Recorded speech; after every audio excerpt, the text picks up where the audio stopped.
In this video, I want to talk about why I am in love with my Ducati Scrambler. So I got this thing and it's awesome. It's fantastic. It far surpassed and exceeded my expectations.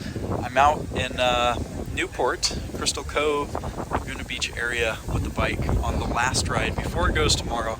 So I figured I'll make some content with it, detailing or showcasing or sharing, whatever, my experience with it, because it's been a blast. It's been a ball. I'm gonna go for walks so that way we're keeping it moving.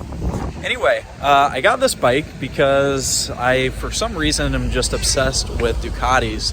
Like, I generally don't like things that are high maintenance and expensive, but with my first Ducati, because it was like the Ferrari of bikes, I got it and I made money on it. And I was like, well, if I can make money on it and not have to deal with the expensive Desmo services and the bills, if I know how to buy it right such that I can ride it for free or profitably, then I'm gonna own as many Ducatis as I want.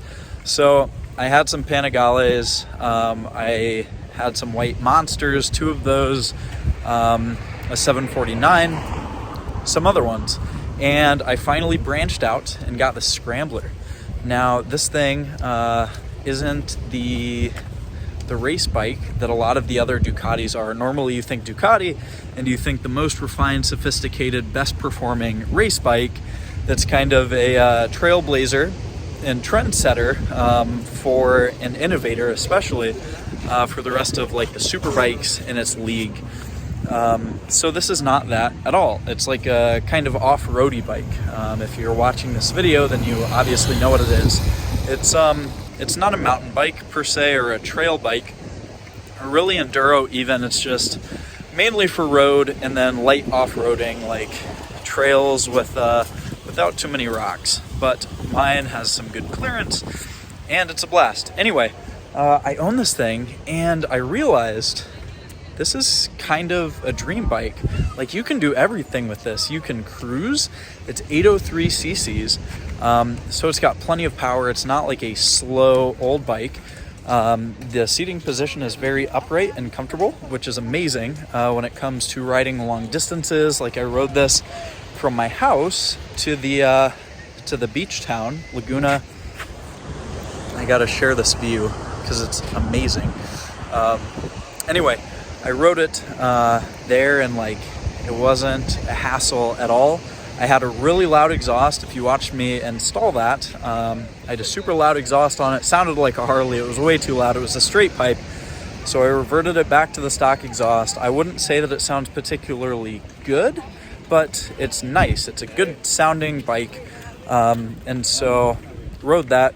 It was a blast. And it's peppy enough. It's fast enough that if I see something cool, I can keep up with it, no problem. If there's a Porsche, if there's anything, even though it's not a fast bike, the power to weight ratio of pretty much every bike is generally quick. Like, bikes are just fast by nature because there's not too much weight to move. So with that in mind, it's pretty peppy, it's very comfortable to ride, and it's capable. Like, what I always think is I could drive it up to Malibu and not get fatigued. It's like over an hour ride. I could ride it up to Malibu, hour and a half even, 2 with traffic, and then go in the trails, go on some light off-roading, do some exploration, and then ride it home, and I wouldn't be fatigued like I would be on a Ducati if I took, or a Panigale, I should say. If I took a Panigale up to, let's say, Angel's Crest, raged around Angel's Crest, spiritedly, let's just say, I'd be pretty cooked afterwards. I would be toast, my back would be hurting, and it wouldn't be the best. However, with this bike, because of the riding position being so upright, because of how the power is, there's plenty of torque so that you don't have to have it revved out all the time. It's really, really, really an incredible bike. And I scored such an amazing deal on it that when it sells tomorrow, I'll be taking a net $1,200 profit, which is pretty sweet.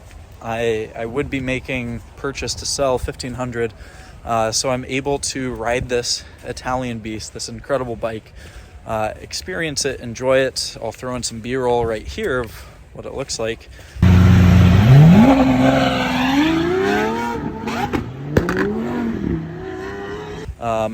It was a blast taking it on PCH, doing the little bit of trail experiencing that I did. Nothing crazy. I didn't want to down the bike. It had never been downed. But my time with it, I enjoyed very thoroughly, able to profit off of it, and I fell in love, absolutely in love, with the new ones. So that is definitely to come on the channel in the future. I am sure as heck not done with these Scramblers. It was a great experience, and I definitely want another one. The color scheme on the new ones, wow, it is gorgeous. So I definitely want one of those. Just had to show off where I'm walking. It's inspiration point, and I'm feeling inspired, perspired, expired, feeling out of date, and old and expired. No, I'm feeling inspired, so I decided to hop on and make this video sharing that it's a shockingly good bike, despite not being the fastest, sexiest, sleekest Ducati like the new Panigale V2, V4, whatever. Still an incredible bike. I am very happy to have owned one, and they're really inexpensive for carrying that Ducati brand name. So as always, if you like this video, give it a like, drop a comment down below. Are you thinking about owning one? Do you own one? What has your experience been?